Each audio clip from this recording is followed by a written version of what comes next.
Greetings everyone, I Shan Sharma from the team of Legal Stand. Today I will be analyzing PIL, also known as Public International Law. So as you all know कि अगर कॉन्स्टी, jurisprudence, family law और criminal law के बाद कोई subject का importance है तो वो PIL है. सो हम इस वीडियो में एनालाइज करेंगे कि PIL से कितने क्वेश्चंस बनते हैं. जैसे हम सबको पता है कि 2019 के बाद क्लैट PG ने पैटर्न चेंज कर दिया, तो हम 2020 से 2026 के इन 6 to 7 ईयर्स में हम देखेंगे कि क्या पैटर्न रहा क्लैट PG का PIL के लिए. ठीक है, तो हम ओवरव्यू में हमें पता चल रहा है कि in this last 6 years PIL में 60+ क्वेश्चंस आए थे. तो ऑन एन एवरेज 10 क्वेश्चंस हो रहे हैं एक साल के. ठीक है, और हम देखेंगे 10 मोस्ट इंपॉर्टेंट क्वेश्चंस जिससे आपका 90 to 95% सिलेबस खत्म हो जाएगा. और कोर 6 केसेस और 8 to 10 केसेस जिसमें हमारे मेजॉरिटी जो लैंडमार्क केसेस है इंटरनेशनल लॉ से रिलेटेड वो खत्म हो जाएंगे. ठीक है, सो लेट्स जंप कि 2020 में कितने क्वेश्चंस आए थे. In 2020 there were 5 to 7 questions related to PIL. ठीक है, क्वेश्चंस बहुत बेसिक थे. अगर हम बेसिक्स कवर कर लेंगे PIL का जो कोर है, ठीक है, सोर्सेज हो गया और जो कोर्स एलिमेंट्स है PIL के, तो हमारे मेजॉरिटी 90 to 95% सिलेबस हमारा खत्म हो जाएगा और हम क्वेश्चन सॉल्व कर पाएंगे. 2021 में कितने क्वेश्चन आए थे? 4 to 6 आए थे. 2022 में 5 to 6 आए थे. 2023 में it was around 6 to 8 questions और ट्रेंड चेंज होते गया. 2024 में 5 क्वेश्चंस आए, फिर कम हो गए. फिर 2025 में फिर 8 क्वेश्चंस आए और last year it was around 7 to 8 questions related to PIL. So now coming to the most important part और द कोर ऑफ PIL जिसे हमें पढ़ना ही पढ़ना है और उनसे हम छोड़ नहीं सकते और इससे बहुत क्वेश्चंस आते हैं फ्रॉम बी 2020 to 2026. इससे एक या दो क्वेश्चंस बनते ही हैं. And this topic is sources of international law. ठीक है, इससे लास्ट 6 ईयर्स में 6 टाइम्स इससे क्वेश्चन आए थे, तो इसका फ्रीक्वेंसी बहुत हाई है. ठीक है, सोर्सेज में हमें क्या पढ़ना है कि 4 फॉर्मल सोर्सेज होते हैं. फिर ठीक है, उसके हायरार्की हमें देखना है. फिर वो किस आर्टिकल में आता है, आर्टिकल 32, 38 सब क्लॉज 2 में. फिर उसके रिलेटेड केसेस भी हमें देखने हैं. केसेस कौन से? North Sea continental shelf case जो मोस्ट इम्पॉर्टेंट है, लैंडमार्क भी है. उसके right to passage case over Indian territory. ठीक है, ये इंडिया और पोर्चुगल का केस था. फिर लोटस केस. ये सब केस हमें देखने ही देखने हैं. तो हमें क्या था, सबसे पहला पॉइंट क्या था? Sources of international law. ठीक है, आर्टिकल 38 सब क्लॉज 2. ठीक, उसके बाद हमें क्या देखना है? हमें आना है डायरेक्ट ICJ में. ठीक है, ICJ में लास्ट 6 ईयर्स में 5 टाइम्स क्वेश्चन आए थे. ठीक है, इसकी भी प्रोबेबिलिटी बहुत हाई है इस बार. अब ICJ में हमें क्या देखना है? हमें क्या क्या देखना है? हमें ज्यूरिडिक्शन देखना है, प्रोविजनल मेजर्स देखना है और एडवाइजरी ओपिनियंस देखना है. ठीक है, हमें इसके भी आर्टिकल 36 को देखना है, 36 सब क्लॉज 2 को देखना है, 41 को देखना है जो प्रोविजनल मेजर्स के बारे में बताता है. फिर आर्टिकल 52 to 53 देखना है जो जजमेंट के बारे में बोलता है. फिर advisory opinion, one of the most जिससे बहुत सारे क्वेश्चन आते हैं, वो आर्टिकल 65 होता है हमारा.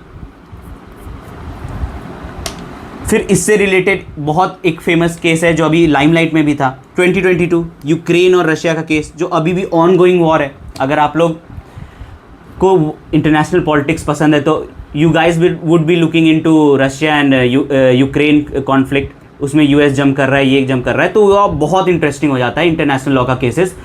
अगर हम इसे इंटरेस्टिंग बना के पढ़े तो इंटरनेशनल लॉ का cases one of the best होता है समझने के लिए और याद करने के लिए. ठीक है, अब हो गया हमारा third topic, that is international criminal law and the ICC. ठीक है, अब इसमें क्या आ रहा है? हमें रोम स्टैचू पढ़ना है. ठीक है, फिर हमें आर्टिकल 17 ऑफ रोम स्टैचूज देखना है. फिर इंडिविजुअल क्रिमिनल रिस्पॉन्सिबिलिटीज़ देखना है कि इंडिविजुअल की क्या है.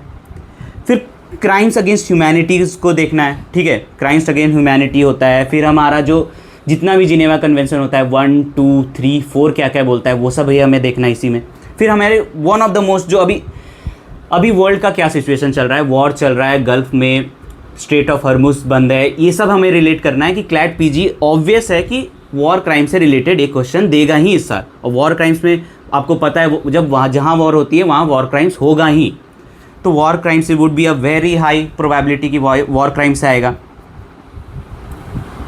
ठीक है, अब इसके बाद आया हमारा न्यूरम्बर्ग ट्रायल। अब न्यूरम्बर्ग ट्रायल को अगर आपको इंटरेस्टिंग बनाना है, एक बहुत अच्छी मूवी आई है न्यूरम्बर्ग ट्रायल। ठीक है, आप go and watch it, you have ample amount of time before exam, you can watch 1 और 2 movies in between. Nuremberg trial देखो, मूवी देखो, उसके बाद आप पढ़ो न्यूरम्बर्ग के बारे में, आपको बहुत मज़ा आएगा। ठीक है, इसके आपको प्रिंसिपल्स देखने होंगे न्यूरम्बर्ग ट्रायल के, इसमें क्या क्या पनिशमेंट दिए गए थे और कौन किसे पनिशमेंट दिया गया था, ये हमें देखना है। ठीक है, इसके प्रिंसिपल देखने हैं, इसके प्रिंसिपल 1 2 3 4 5 एंड 6 देखने हैं। ठीक है, न्यूरम्बर्ग ट्रायल था, ठीक है, किस लिए इस्टेब्लिश हुआ था, ये सब हमें पढ़ना है। ठीक है, अब हमारा आया जीनोसाइड कन्वेंशन। अब जीनोसाइड कन्वेंशन लास्ट 6 ईयर्स में 4 टाइम्स पूछा गया है, बट जीनोसाइड अभी इसलिए इम्पॉर्टेंट है कि there are multiple war situation going on in this world right now, be it Israel and Palestine or beat the war between the Gulf countries, it is between Israel and Iran or India and its neighboring countries। तो हमारा genocide convention utmost important हो ही जा रहा है to the current scenarios. ठीक है, genocide convention is a very easy convention. हमें इसके बारे में क्या है जीनोसाइड कन्वेंशन में, जीनोसाइड कन्वेंशन में बेसिक क्राइम को डिफाइन किया गया है। ठीक है, आपको कौन से कैसे क्राइम होते हैं, कैसे you are eradicating a race, आप कैसे एक रेस को ख़त्म करिए, doing a crime against a certain race और certain people of belonging to a certain class, race, community, be it anything. ठीक है, इसके भी आर्टिकल्स है, जो आर्टिकल्स हमें बहुत important, it is article 1, article 2, article 3 and article 4 and then straight away come to the article 9। ठीक है, इसके भी केसेस है, US Ukraine and Russia cases है। ठीक है, अब हमारा आया 6, दैट इज़ यूएन चार्टर। अब यूएन चार्टर बहुत बड़ा है। ठीक है, आप इसे पढ़ ही नहीं सकते हो कोई भी एग्जाम के लिए, तो हमें क्या करना है, हमें स्मार्ट स्टडी करनी है। ठीक है, हमें देखना है कि लास्ट 6 ईयर्स में यूएन चार्टर से 4 टाइम्स क्वेश्चन आए, तो प्रोबेबिलिटी तो इसकी हाई हुई। अब उस 4 टाइम्स में हमें क्या देखना है कि हमें 4 टाइम्स में क्वेश्चन किस से आए हैं। अब यूएन चार्टर बहुत बड़ा है। ठीक है, अब उसमें हमें देखना है सिक्योरिटी काउंसिल से क्वेश्चन आ रहे हैं, जनरल असेंबली से क्वेश्चन आ रहे हैं, हमारा आर्टिकल जो सर्टेन आर्टिकल्स है जिससे प्रीडोमिनेंटली क्वेश्चंस बन रहे हैं, वो आर्टिकल कौन से हैं। आर्टिकल 2 सब क्लॉज 4 है, 51 है, 22 एंड 47 है। ठीक है, और हमें क्या देखना है, स्ट्रक्चर क्या है यूएन चार्टर का, ऑर्गन्स क्या है, कितने ऑर्गन्स है यूएन चार्टर के, और उसका यूज़ एंड फोर्स क्या है, मतलब वो काम क्या करती है। ऐसा तो नहीं है कि बस बना दिया। ठीक है, तो सारे आर्टिकल्स जो मैंने अभी डिस्कस किए थे, बीट 2 सब क्लॉज 4, 51, 22 एंड 47, ये हमें देखना है। ठीक है, now the other topic which is important, state responsibilities in international law. अब देखो इसका क्या है, इससे 6 साल में 3 क्वेश्चन बने हैं, तो इसका प्रोबेबिलिटी 50-50 है, but we have to read this. इसमें क्या आता है, ट्रांस बाउंड्री हार्म आता है। ठीक है, इसमें आर्टिकल्स जो स्टेट से रिलेटेड है, स्टेट रिस्पॉन्सिबिलिटी से रिलेटेड है। ठीक है, इसके फंडामेंटल प्रिंसिपल्स क्या हैं। ठीक है, आर्टिकल 34 आपको देखना पड़ेगा, ऑटो लिमिटेशन थ्योरी क्या होती है। ठीक है, प्रिंसिपल ऑफ सोवरेनिटी क्या होती है, ये सब बहुत इंपॉर्टेंट है, और इसके कुछ केसेस हैं। ठीक है, आपको इसके केसेस है, जैसे कर्फ्यू चैनल केस, ये बहुत इंपॉर्टेंट केस है, और ये तो सब स्टूडेंट को पता ही होना चाहिए। हम 3rd या 4th ईयर में जब हमारा इंटरनेशनल लॉ होता है तो कर्फ्यू चैनल केस तो बहुत बेसिक होता है, ये हम पढ़ते ही हैं। तो यही सब हमें पढ़ना है बस क्लैट पीजी के लिए, थोड़ा सा और इसे रिसेंट वर्ल्ड से कनेक्ट करके और ये सब से कनेक्ट करके हमें पढ़ना है। Now coming to the 8th most important, that is extradition, asylum and nationality. ठीक है, एक्स्ट्राडिशन से 6 साल में 3 क्वेश्चन बने थे। एक्स्ट्रा एडिशन से लास्ट क्वेश्चन बना था 2024 में।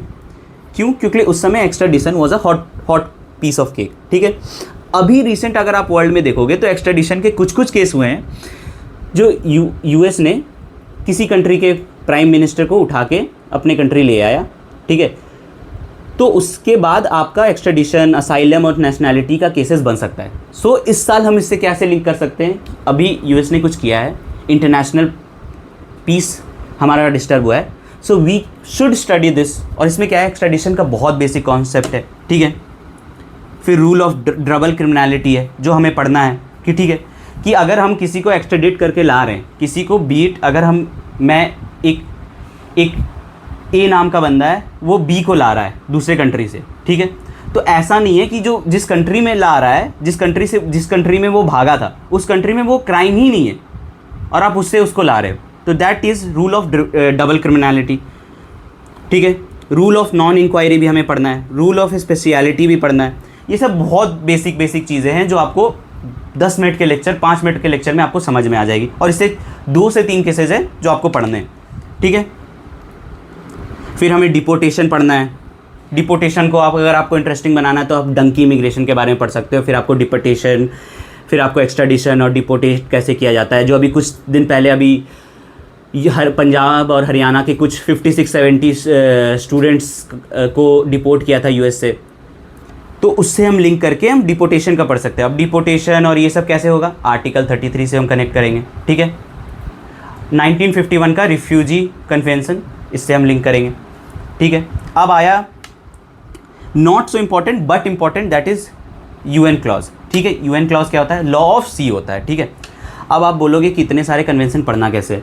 अब यूएन क्लॉज बहुत बड़ा है, बहुत बड़ा है। अब इसको आपको यूएन क्लॉज में बहुत चीज़ें नहीं पढ़नी है। यूएन क्लॉज में आपको क्या पढ़ना है, मैरीटाइम जोन्स पढ़ना है, हाई सीज़ क्या होते हैं, इन्वायरमेंटल ऑब्लिगेशंस क्या होते हैं कंट्रीज़ के, तो ये सब हमें देखना है। अब यूएन क्लॉज कब आया, अब देखो यूएन क्लॉज 1982 में आया, बट इन्फोर्स कब हुआ, 1994 में। इससे भी बेसिक कभी कभी क्वेश्चन क्लैट पीजी दे देता है, तो हमें देखना है। मेंबर स्टेट कितने हैं, मेंबर स्टेट कितने, 168 मेंबर्स है, ठीक है। अब हमें इसमें देखना है, अब हमें थोड़ा सा इसमें बहुत इंटरेस्टिंग है कि इसमें हमें मैरीटाइम जोन्स देखना है, ठीक है। 12 नॉटिकल माइल्स में क्या होता है, 24 नॉटिकल माइल्स में क्या होता है, EEZ की 200 माइल्स में क्या होता है, फिर हाई सी कब स्टार्ट होता है, 350 माइल। तो ये सब बहुत बेसिक चीज़ें हैं कि जैसे हमारा टेरिटोरियल सी कब खत्म होता है, हमारा 12 नॉटिकल माइल्स के होता है। अगर कोई भी कंट्री है, उसका जो सी शोर होता है, उसका जो सी बेड होता है, वहाँ से हम देखते हैं 12 नॉटिकल माइल्स, ठीक है। नॉटिकल माइल्स इज़ अ, आप इसको बोलोगे एज अ, नॉट किलोमीटर और माइल्स होता है, उससे ज़्यादा होता है। Be it and 12 nautical miles is closer to it around 21 to 22 kilometres per se, ठीक है। उसके बाद क्या होता है, टेरिटोरियल सी में जो 12 नॉटिकल माइल्स का होता है, वो कंट्री का उसमें सोल सोवरेनिटी रहता है, ठीक है।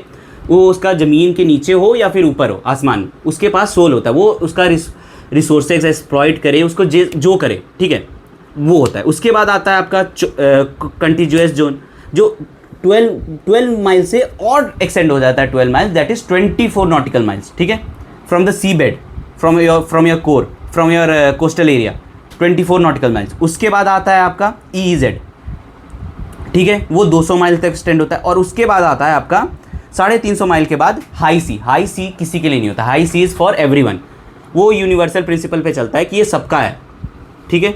ये सब हमें देखना है, इसके रिलेटेड कुछ केसेस हैं, उसको हमें देखना है। दिल्ली का मौसम ख़राब हुआ है दोस्तों, तो कफ एंड कोल्ड कॉमन है। अब हमें देखना है international humanitarian law and law, human right law, ठीक है। अब ह्यूमन राइट लॉ में हमें क्या क्या देखना है। ह्यूमन राइट लॉ में अगर आप सोचोगे कि कितने क्वेश्चंस आए हैं, तो पास्ट 6 ईयर्स में 2 क्वेश्चंस आए हैं, ठीक है। अब इसके मेजॉरिटी तो 2 क्वेश्चंस हैं, वो किससे आए हैं, Geneva convention 1, Geneva convention 2, Geneva convention 3 and Geneva convention 4।